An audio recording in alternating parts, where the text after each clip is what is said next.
안녕하세요. 저는 도무지 시모의 행동에 대해 이해를 할 수가 없어 사연을 신청하게 되었습니다.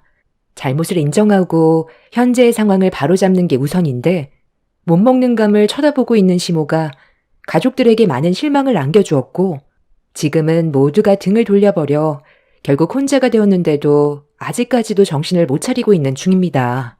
처음에 시동생이 결혼 소식을 발표하면서부터 집안에 균열이 생기게 되었는데요. 예비동서로 들어오게 될 사람이 한의 원장이라는 말을 듣게 되면서부터 시모의 행동 또한 많은 변화가 생겼습니다. 그리고 그런 시모의 모습이 그동안 며느리로 살아온 저를 어떻게 생각하고 있었는지도 알 수 있는 계기가 되었죠. 시동생이 한의 원장과 결혼할 계획을 가지고 있다는 말이 나왔을 때 시모는 남편도 능력 좋은 여자를 만날 수 있는데 그렇게 하지 못했던 과거의 선택이 많이 아쉽다면서 제가 며느리로 들어온 거에 대해 후회를 하고 있었어요. 저는 예상하지 못했던 말을 듣게 된 터라 상당히 큰 상처를 받았었고 그동안 며느리로 살아온 시간들이 헛되었다는 걸 확실하게 느낄 수가 있었습니다. 제가 앞에 있는데 그런 말들을 아무렇지도 않게 꺼냈다는 것 자체가 저를 며느리로서 마음에 들지 않았지만 어쩔 수 없이 받아줬다는 걸 알게 됐을 땐 눈시울이 붉어질 정도로 기분이 정말 안 좋았어요.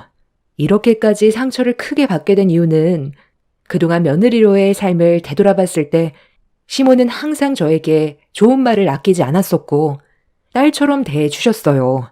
시댁에 가면 저 혼자 모든 걸 감당하는 게 아닌 시모가 옆에서 많은 것들을 도와주셨는데 그런 시모의 행동에 항상 감사함을 느꼈습니다. 그리고 시모와 둘이서 문화생활까지 즐길 정도로 정말 사이가 좋다고 생각했었는데 그런 행동들이 전부 가식과 거짓이었다는 걸 알게 되면서부터 더 이상 시모에게 마음을 열고 다가갈 수 없었어요. 이미 시모의 관심사는 곧 인사를 오게 될 예비 동서에게 온정신이 쏠려 있었습니다.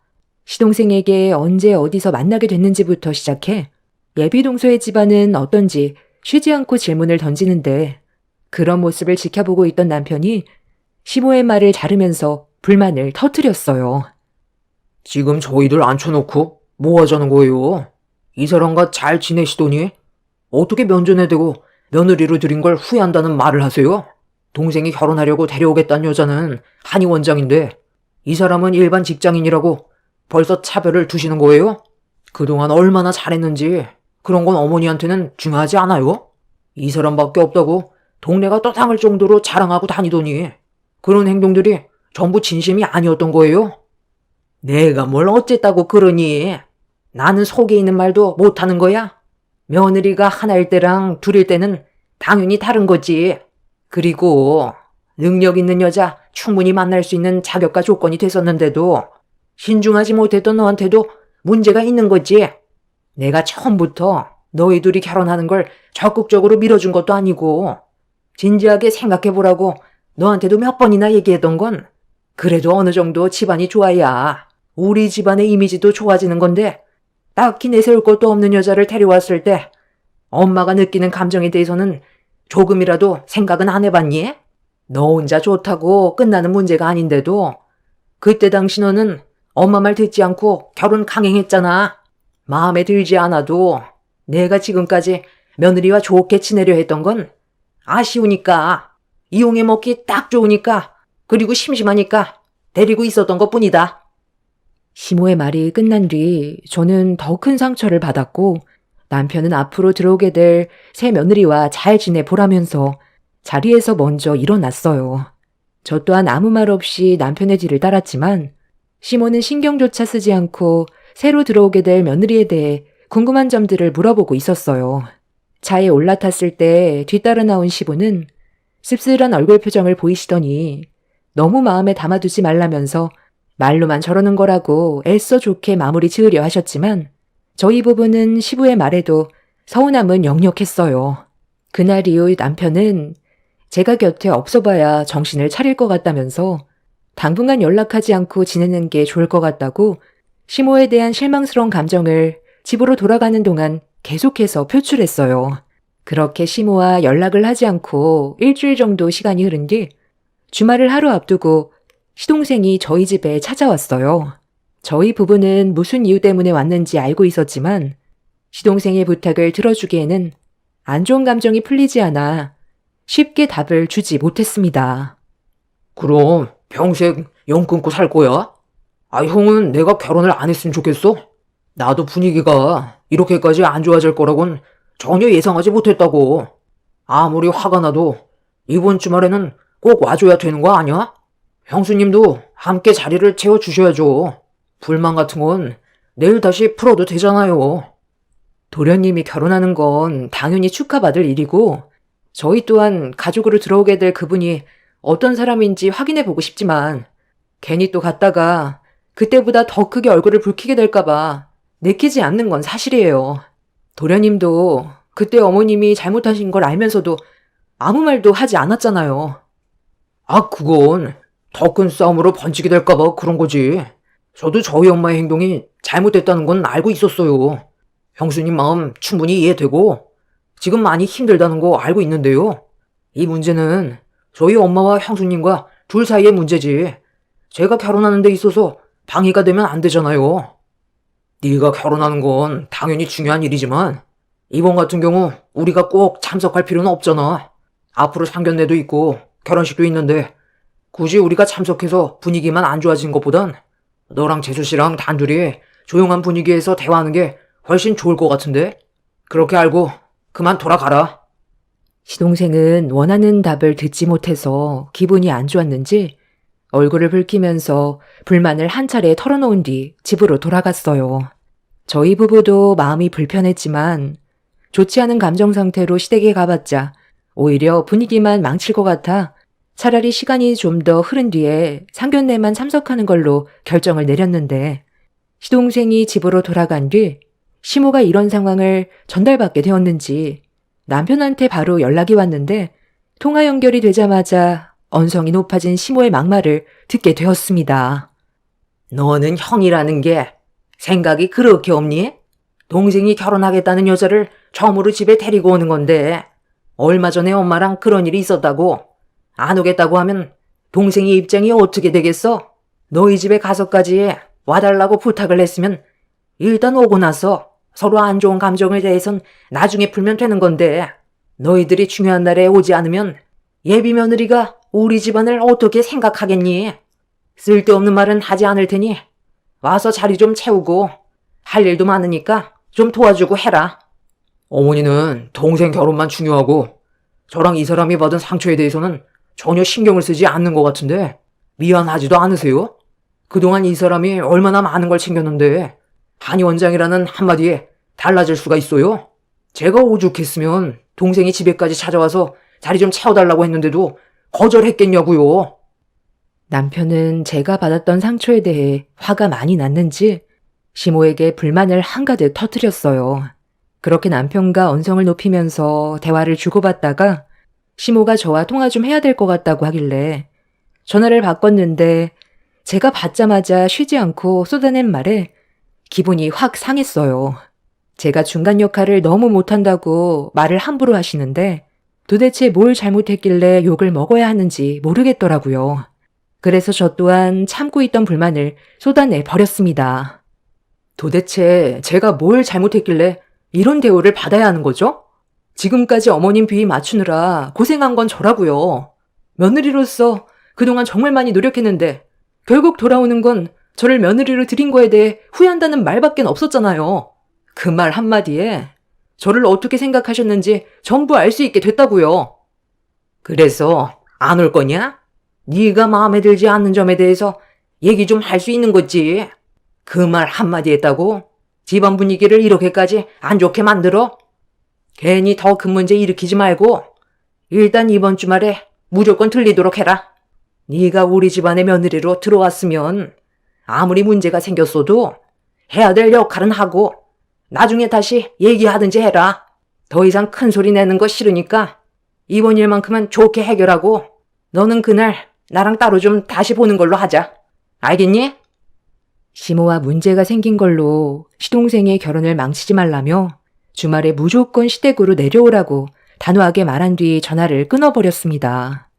예비 며느리가 인사하려고 왔는데 쓸데없는 말을 하겠냐면서 저와 안 좋은 감정이 생겼던 건 나중에 다시 대화로 풀자면서 그렇게 마무리를 지어버렸습니다. 전화 통화하는 동안 시모에게 들었던 상처되는 말들에 대해선 미안하다는 말은 단 한 번도 듣지 못했고, 시모는 무조건 일단 시댁으로 와서 얘기하자며 상황을 마무리 지어버렸네요.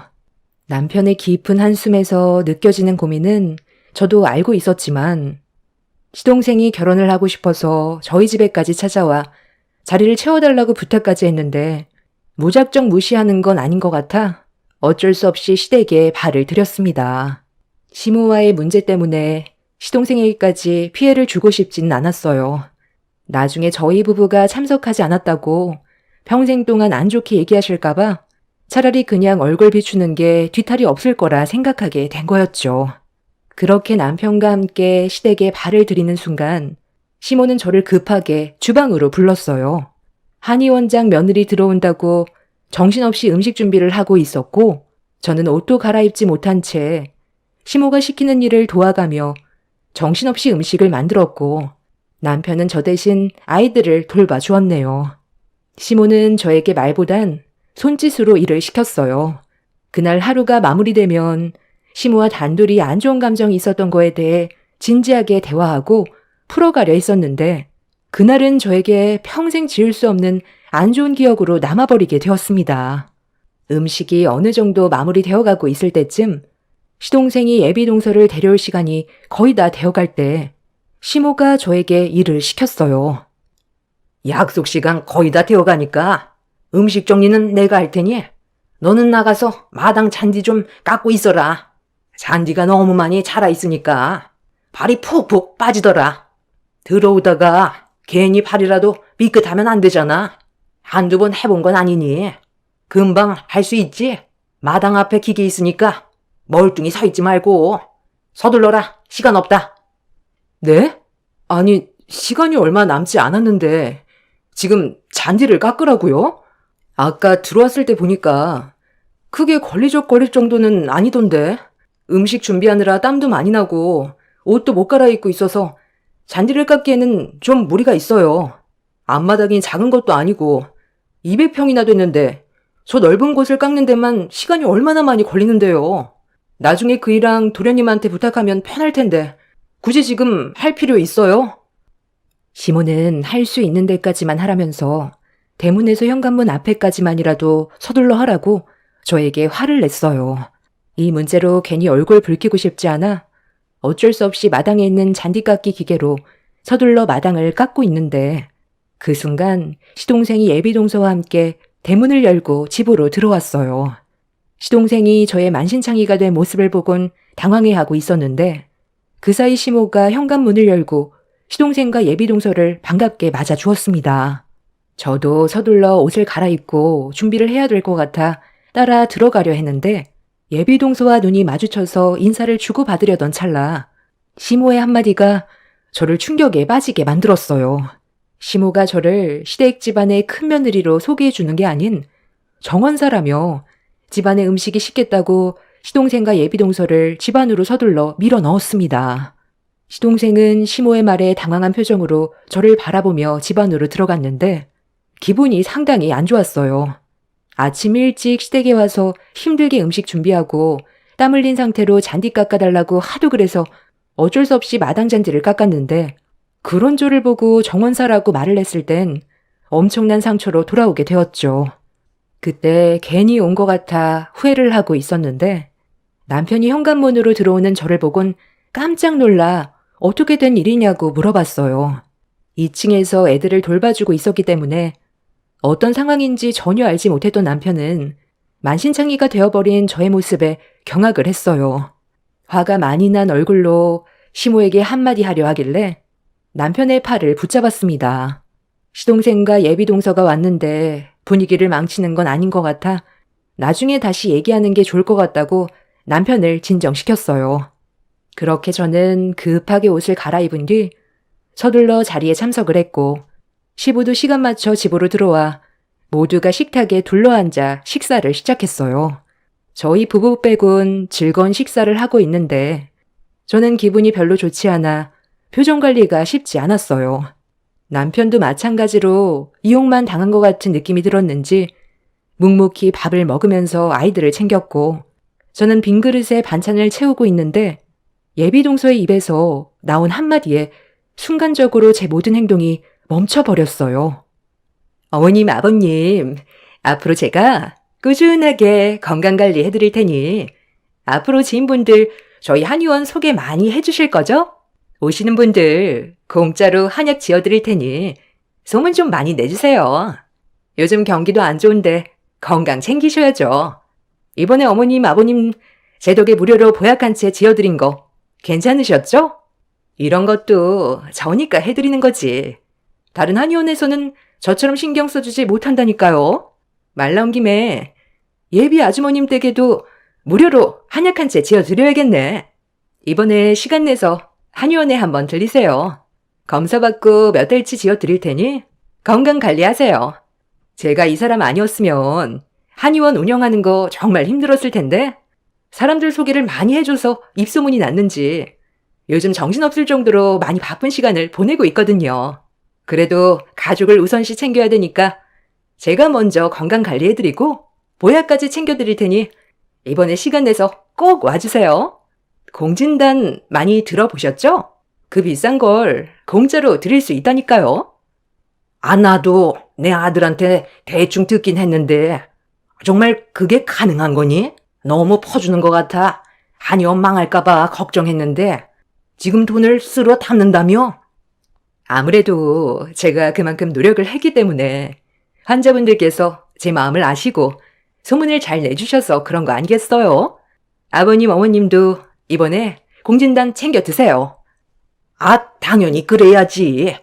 나도 나이를 먹다 보니 기력이 많이 떨어져서 요즘 건강관리에 관심이 많았는데 이렇게까지 생각해주니 너무 고맙구나. 방금 한 말들을 대충 정리해보면 한의원에서 진료를 받으면 한약을 공짜로 주겠다는 거예요? 아니, 그게 어떻게 가능해요? 한약이 적은 돈이 아닐 텐데. 아휴, 제가 한의 원장인데 그런 거 하나 못하겠어요? 환자분들의 건강을 우선으로 생각하면 누구나 할 수 있는 일인데 너무 의심하는 거 아니에요? 그래, 좋은 일 하겠다는데 너는 왜 의심을 하고 그래? 무료로 한약을 주겠다는데도 꼭 그렇게 말을 해서 사람 기분 상하게 만들어야 되겠니? 우리 집안에 며느리로 들어와서 한약 한 번을 지어주지 않았으면서 왜 이렇게 말이 많아? 주면 주는 대로 그냥 감사합니다 하고 받아 먹을 것이지. 이 세상에 공짜가 어디 있어요? 그만큼 목적이 있으니까 그 비싼 한약을 무료로 주는 거 아니겠어요? 그래서 물어본 건데 어머니는 왜 이 사람한테 또 뭐라고 그러세요? 원래 가진 게 별로 없는 것들이 의심을 많이 하게 되어 있다. 사람이 좀 마음을 넓게 가지면 더 나니? 예비 며느리가 좋은 마음으로 해주고 싶어서 그런 건데 이상한 사람 취급하면 기분이 좋겠어? 이러니 너희들이 항상 제자리인 거다. 발전을 하려면 그만큼의 투자를 해야 되는 거야. 뭘 모르면 가만히나 있어라. 좋은 일 하려고 했다가 괜히 저 때문에 집안 분위기 안 좋아지는 것 같아. 더는 얘기하지 않을게요. 나중에 무료 한약 받고 싶으면 그때 연락 주세요. 세상에 공짜가 없다는 걸 살면서 항상 느껴왔었기 때문에 예비동서의 말이 이해가 되지 않았어요. 그래서 의심할 수밖에 없었고 그때부터 유심히 관심을 갖기 시작했습니다. 사람이 돈을 벌기 위해 일을 하는 거지 남을 위해 자신이 가지고 있는 모든 걸 퍼주지는 않잖아요. 저만 그런 것도 아니고 남편도 같은 생각을 가지고 있는데 시모와 시동생은 저희 부부에게 실망을 많이 했다면서 안 좋은 시선으로 바라봤어요. 결국 식사 자리에서의 분위기는 상당히 안 좋아졌고 이 모든 게 저 때문에 일어난 일이라면서 시모는 저에게 또다시 상처되는 말을 아무렇지도 않게 뱉어댔어요. 예비동서가 옆에 있는데도 거침없이 막말을 쏟아내길래 더는 듣고 싶지 않아 잠깐 자리를 피했습니다. 화를 가라앉히기 위해 잠깐 화장실에 들린 뒤 다시 자리로 돌아오려고 했는데 예비동서가 저를 기다리고 있었습니다. 저기 형님, 곧 결혼할 사이인데 형님이라고 불러도 되죠? 형님 잠깐만 이쪽으로 좀 와보세요. 저랑 잠시 진지하게 대화 좀 할 수 있을까요? 좀 전에 제가 했던 말에 대해 설명을 좀 해드리려고요. 제가 아까 무료로 한약을 준다고 했었던 것 때문에 좀 의심스럽고 언짢으셨죠? 적은 금액도 아닌 한약을 아무래도 무료로 주는 게 쉽진 않지만 저는 가능하다고 했잖아요. 그 방법이 크게 어려운 건 아니에요. 형님도 실손보험에 가입이 되어 있잖아요. 몸이 불편하셔서 한의원에 찾아와 검사를 받고 난 뒤에 일단 한약 비용 결제하시고 나중에 한약 받으시면 되는 방법이 있거든요. 그래서 무료로 한약을 받으실 수 있다고 설명드린 거예요. 제가 한의원장이잖아요. 이 권한은 저에게 있기 때문에 정보 조작이 가능하거든요. 그래서 형님도 오셔서 관리 받으시고 무료로 한약까지 받으시라고 한 거예요. 저는 좋은 의도로 말씀드린 건데 너무 안 좋게만 보시니까 서운해요. 저희도 이제 한 가족인데 이런 문제로 얼굴 붉히면 안 되잖아요? 그래서 설명드린 거니 다른 곳에는 절대 말씀하시면 안 돼요. 그러니까 지금 나한테 한 말을 정리해보면 실손보험에 가입이 되어 있는 걸 역이용해서 허위로 조작해 돈을 벌고 있다는 거잖아? 아니, 또 그렇게 생각하시면 안 되죠. 저는 환자분들을 위해 좋은 일을 해드린 것 뿐이에요. 비싼 한약도 무료로 먹고 환급받을 수 있게 도와주기까지 하는데 어떻게 이게 나쁜 일이라고 할 수가 있겠어요? 서민들이 왜 건강이 안 좋아지는지 아세요? 비싼 의료 시스템 때문에 관리를 받지 못해서 그런 거잖아요. 그러니 이런 편법적인 방법으로 이용해서 관리받으면 이것만큼 좋은 일이 어디 있겠어요? 저 정말 진지하게 얘기하는 거예요. 그러니 형님도 저를 너무 안 좋게만 보려고 하지 마시고 좋은 쪽으로 봐주세요. 그리고 주변에 소문도 많이 내주시고요. 이제 가족이 될 사이인데 서로 돕고 사는 게 좋은 거 아니겠어요? 지금 나한테 이런 말을 한 거에 대해 후회할 텐데 내가 누구인지 알고는 있는 거야? 방금 한 말 상당히 위험하다는 거 모르는 거 아니지? 네? 제가 방금 말실수라도 했어요? 저는 지금까지 한 행동에 대해 문제가 있다고 생각해 본 적 단 한 번도 없는데요? 좋은 일 하는 게 나쁜 거예요? 하기야. 식구들은 내가 보험 일을 하고 있다고만 알고 있지 깊게 알려고 하진 않으니까 신경도 안 썼겠지. 나 손해보험 사기조사 팀장이야. 제 말이 끝나는 순간 예비 동서의 얼굴은 사색이 되었고 조금씩 뒷걸음질 치더니 말을 더듬기 시작했어요. 예비 동서는 이제 가족이나 다름없는데 일을 크게 만들 거냐면서 서로 좋게 넘어가자고 했지만 제 직업상 조용히 넘어갈 문제는 아니었습니다. 꼬리가 길면 밟힌다고 이런 식으로 저에게 잡히게 될 줄은 상상조차 하지 못했겠지만 이미 뱉은 말은 주워 담을 수 없기 때문에 저는 그 자리에서 즉시 경찰서에 신고를 넣었습니다. 당황한 예비 동서는 도망치려고 거실에 있던 손가방을 챙겨 밖으로 나가려 하길래 저는 예비 동서의 앞을 가로막았고 시댁 식구들은 갑자기 벌어진 상황이 많이 놀랐는지 어떻게 된 거냐고 물어보길래 모든 걸 설명했어요. 그런데 제 말을 들은 시모가 잘못된 걸 알면서도 노발대발하면서 쓸데없이 일을 크게 만들었다고 저에게 분노를 표출했습니다. 남편은 당연한 일을 한 건데 제가 무슨 잘못을 했냐며 목소리를 높여 싸우기 시작했고 시동생은 예상하지 못한 말을 듣게 돼서 놀랐는지 예비동서의 행동이 정말 잘못된 일이냐고 물어보길래 저는 침착하게 다시 설명을 해줬어요. 실손보험이 처리되지 않는 항목을 허위로 조작해 보험금을 타먹었기 때문에 명백한 사기 범행이라고 설명해주면서 제가 하는 일이 이런 보험 사기를 조사하는 일이라고 하자 시동생은 소파에 주저앉았습니다. 제가 아니더라도 결국엔 잡히게 될 문제라고 시모에게도 설명을 해줬지만 시모는 제 말을 듣지 않았어요. 한의원장 며느리를 잃게 된 거에 대해 분노했고 머리채를 잡으려 하자 남편이 시모를 가로막았습니다. 예비동서는 저에게 한 번만 살려달라면서 납작 엎드려 용서를 구했어요. 하지만 잘못된 걸 바로잡는 게 제 일이었기 때문에 결국 예비동서였던 그 여자는 보험 사기로 검찰에 송치가 되었습니다. 시모는 이 문제로 충격을 받고 개거품까지 물며 쓰러지게 되었네요. 그리고 한의사협회 윤리위원회에서 징계를 검토 후 보험 사기를 인정해 의료법 위반으로 한 위원장인 그 여자는 유죄를 확정받게 되었습니다. 그런데 시모는 아직까지 저에게 화가 많이 나 있는 상태입니다. 저 때문에 한 위원장 며느리를 놓친 거에 대해 분노를 가라앉히지 못하고 있어요. 제가 이 일을 눈 감아줬어도 분명 다른 보험 사기 조사팀에서 나와 조사를 했을 테고 결국 처벌을 받았을 텐데 제가 개입을 했다는 거에 화가 많이 난 상태입니다. 시동생의 인생을 구한 게 저인데도 욕을 먹고 있는 현실이 참 안타깝습니다. 반대로 시동생과 시부는 저에게 고마워하고 있지만 시모가 하도 난리쳐서 한동안 시댁에 가지 않고 있는 중이네요. 어차피 이렇게 된 거 시모와 연 끊고 사는 게 좋겠어요. 아무리 좋은 일을 해도 시모는 저를 마음에 들어하지 않으니까요.